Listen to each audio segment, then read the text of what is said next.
There's a question from the YouTube, INA Creativity. Assalamu alaikum. My name is Isbah from Pakistan. Why don't you give public lectures as you used to give before? The question asked by Isbah is that why don't I give public lectures as I used to give before? The answers can be divided into 2 or 3 parts. Number one, I remember when I started doing dawah in the early 90s. I got inspired by Sheikh Didat in 1987. I was doing mainly one-to-one dawah. Then in the early 90s, I started giving public talks. And then I started traveling. The first talk I think I gave was in South Africa in 1994. My first talk outside India. And then I remember I used to give a lot of talks. I remember when I went to Kuwait in 1998. In one day, I gave 8 talks. One is immediately after Fajr early in the morning, and last talk was 2 o'clock in the night. 8 talks, 8 public talks in a day. I remember when I used to travel towards the end of the 90s and the early parts of 2000, I used to spend maybe a few days and I used to give tens of lectures. On average, few lectures a day, maybe more than 1 lecture a day, 2-3 lectures a day on average. So I spend there about 5 days and about maybe 10-15 lectures. We spend a week and we give maybe 20 lectures. Later on, with the help of Allah subhanahu wa ta'ala, as time went on growing, alhamdulillah, Allah gave more power in my speech. Allah put love and mercy into the heart of the people. Previously, when I used to give lectures, my audience, I remember, Sheikh Ahmad Didat, the person who inspired me, may Allah grant Jannah, Rahimullah, he had told me, when you come to Saudi Arabia, expect few people. Don't expect the way you get in India, thousands of people.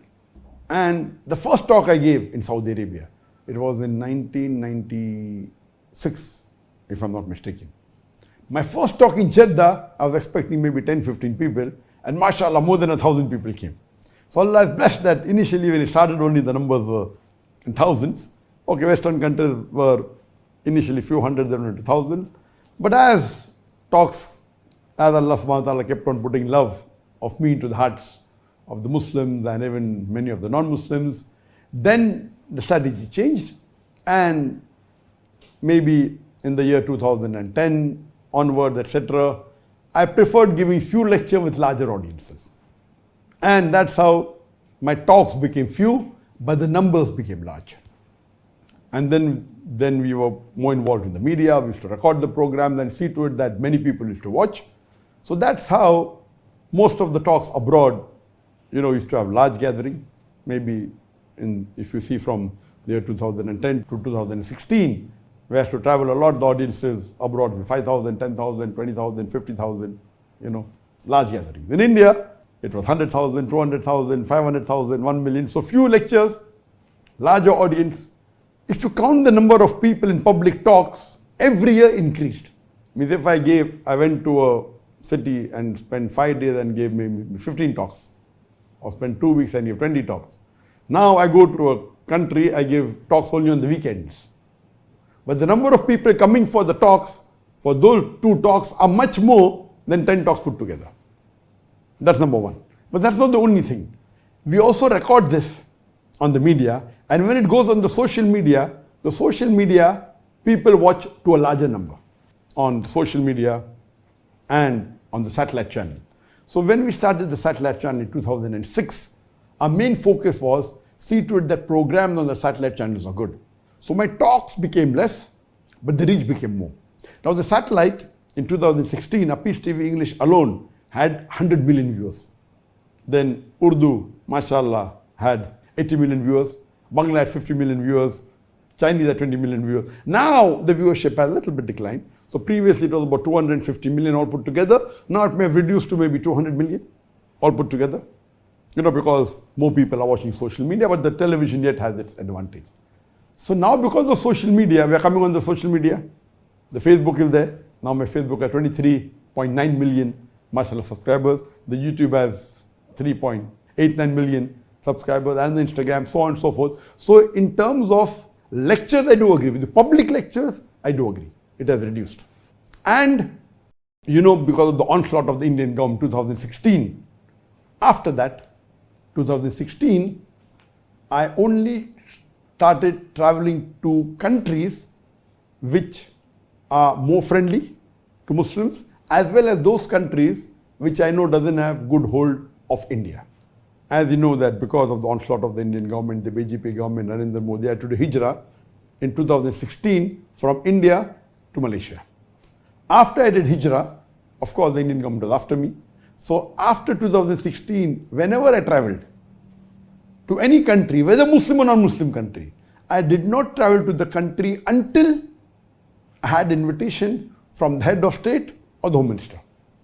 So all the countries that I've traveled after 2016, all it was an invitation or it was a sanction or a nod from the head of state, whether it be the prime minister or the president or the sheikh or the king or the person, or from the home ministry. Because I wanted to be safe and secure, because India is a very powerful country and you know that Modi is very powerful and is close to many countries, especially Muslim countries. So any country I went, I saw to it that it was hosted by the government, by the head of state or by the home minister.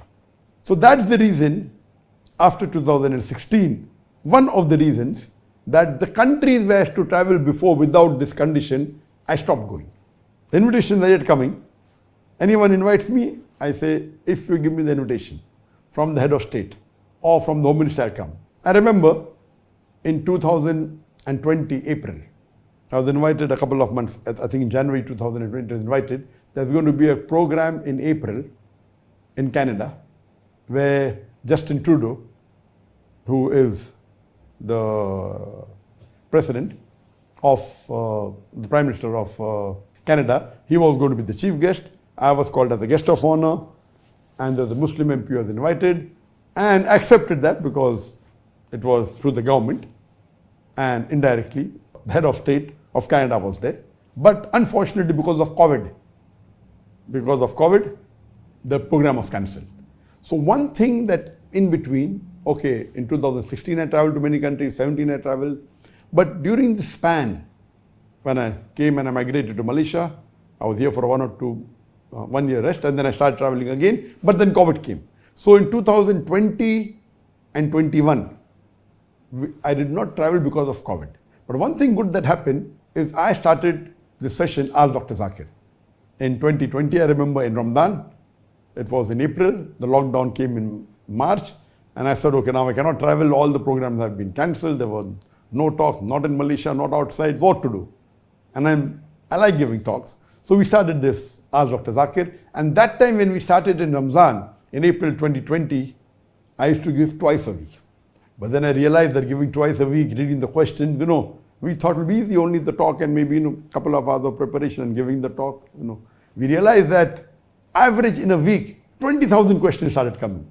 So the biggest ordeal is to read these questions. So I had a team, and my team doesn't read all the 20,000. Maybe 5,000, 6,000, whatever they read. From that, they passed me 100 questions. From that 100, I select 20 questions to answer, approximately. So then, after Ramadan, because of all my other activities, the satellite, etc., I reduced it to once a week. And when the COVID ended, maybe in 2021, 2022, when my son Farik came to Malaysia, or he was in Saudi, that time we used to join. I used to handle 1.5 hour, my son half an hour. But when he came to Malaysia, then I handle as Dr. Zakir on the first and the third Saturday, and my son handles as Sheikh Farik on the second and the fourth Saturday. So many, but because we reduced, I changed from 1.5 hour to 2 hours. So the length has remained approximately same. Previously was in Ramadan, it was 1 hour twice a week, then became 1.5 hour once a week. Now it becomes 2 hours to 2 hours 15 minutes twice a month. So it comes to approximately 1 hour a week for me, but Farik additional takes 1 hour every fortnight, so 2 hours a month. But naturally the audience on the social media live, on the Facebook, on the YouTube, on the Instagram, on the Peace TV, the thing is large. But coming back to your question, yes, public talks has reduced. Now one thing is there, I prefer public talks because in public talks I enjoy, and I'm giving a talk standing, I can see the audience live. It's different than talking in front of a camera. Both are different. But one good thing that happened in the Ask Dr. Zakir Naiks sessions, We are in the 12th season. The first Ramadan season had about 9 sessions. Now each of the season have normally 6 sessions, sometimes 7. So already 12. So already more than 70 sessions have taken place, for about 1.5 to 2 hours. And more than 1,500 questions have been answered. The difference in this and the public lecture is, the public lecture is good, of course, inspiring, a lot of cameras, audiences there, 5,000, 10,000, 20,000, 50,000. And even in this time, in Malaysia, before the COVID, I had given the talk just before the COVID in 2019, and I gave a talk in Malaysia, in Kelantan, there were more than 100,000 people. In 2017, when I gave in Indonesia, there were 110,000 people in Jakarta. So the audiences, of course, those talks with the number of cameras, 12, it's much better. In terms of impact, it is 10 to 20 times better. But as far as the talks are concerned, excellent. As far as the questions are concerned, there were many questions which were repetitive. And we cannot say this question has been asked 1 year back, I cannot answer. I cannot say this question was, yes, if it's asked same day, I can refuse answering. Or if it was asked yesterday in another talk in the same city, I can say it was answered yesterday. But I cannot say it was answered 1 month back in Nigeria or 1 month back in Qatar. I have to answer. So there were questions which were repetitive. So if you remove the duplicate, suppose every public talk, I may handle about 10 to 20 questions, out of which more than 50% are repetition. Or some questions which ask twice, some 3 times, some 10 times. So the net impact, you could say unique question, you could say 25% only. Absolutely unique. In this program, ask Dr. Zakir, the repetitions are very few. Maybe less than 10%. So when we get this 20,000 question, my staff has been trained that if the questions normally which I've already answered in public lectures, avoid them. If it is already answered in this, avoid them. Sometimes there are repetition if it has a different angle. So there are questions which are repeated. Therefore, I say 10% less than that. It may have a different angle, so half the answer may be same, half may be new. So the questions are unique. So in these 3 years, 20, 21, 22, this 3 or 4 years, the question on my Ask Dr. Zakir is more information than all my questions in about 15 years of my public lecture. Yes, I purposely do not repeat what I've already given. So most of the comparative questions that I've answered in the public, I'm not answering here.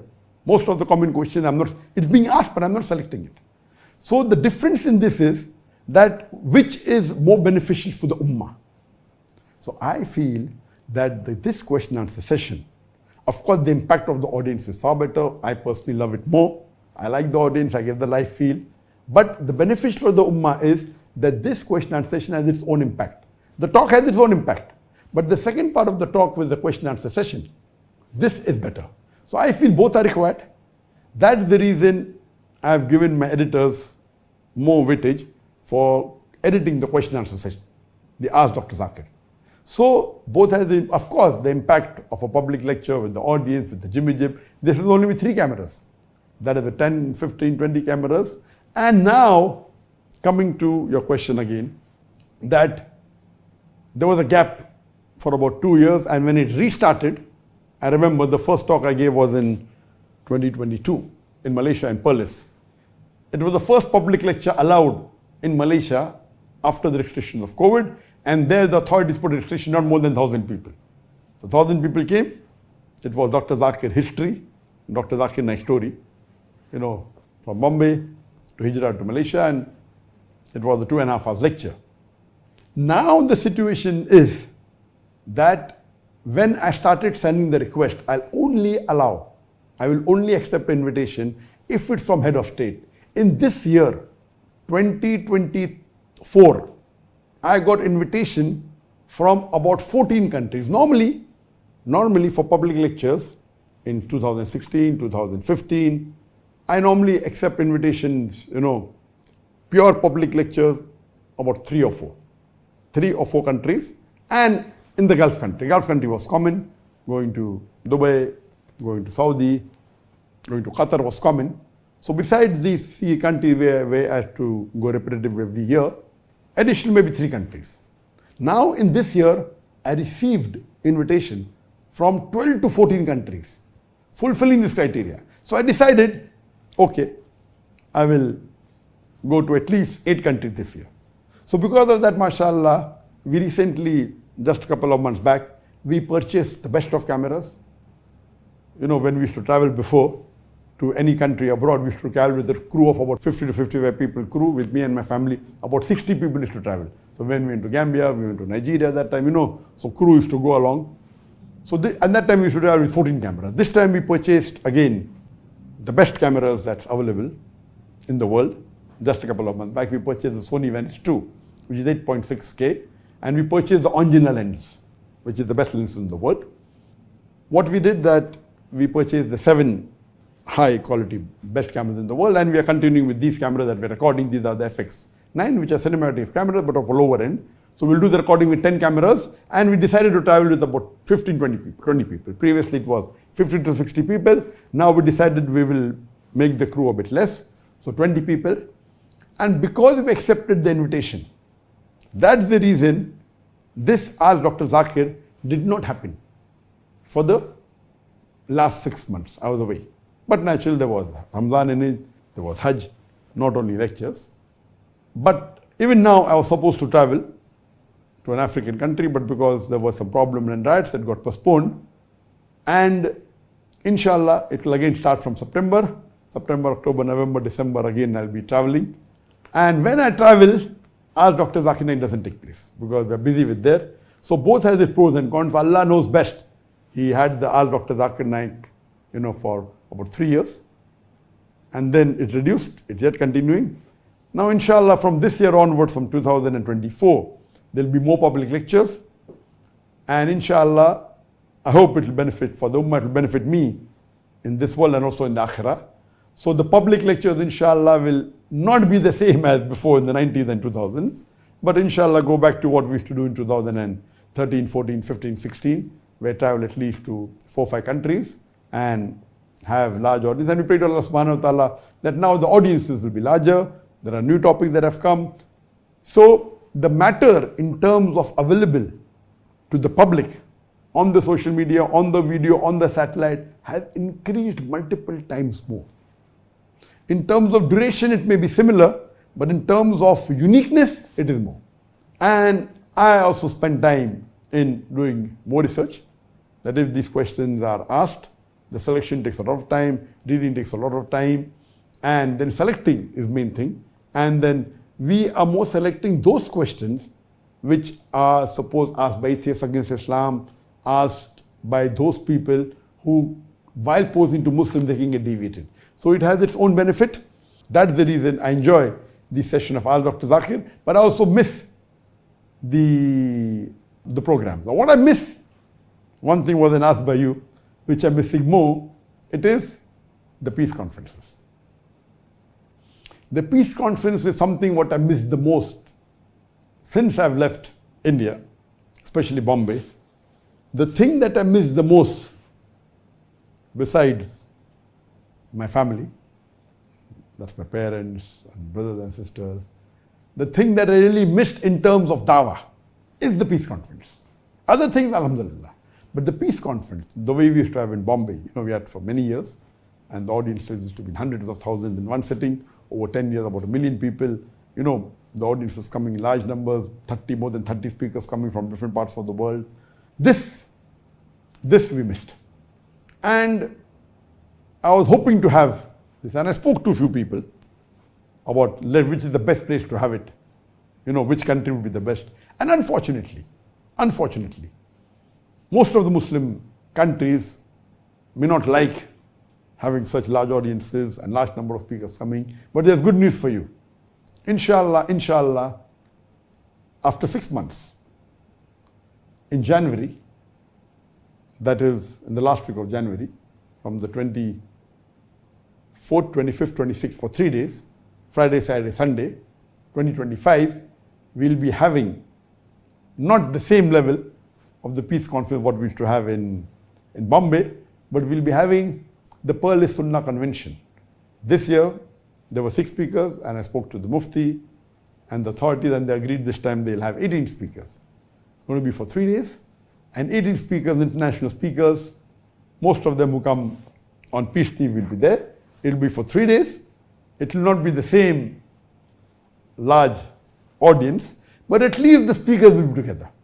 What we had done in 2022, because we didn't have a peace conference, we had a brainstorming session in Qatar in 2022, immediately after Ramadan, in April and May, for about 5 days.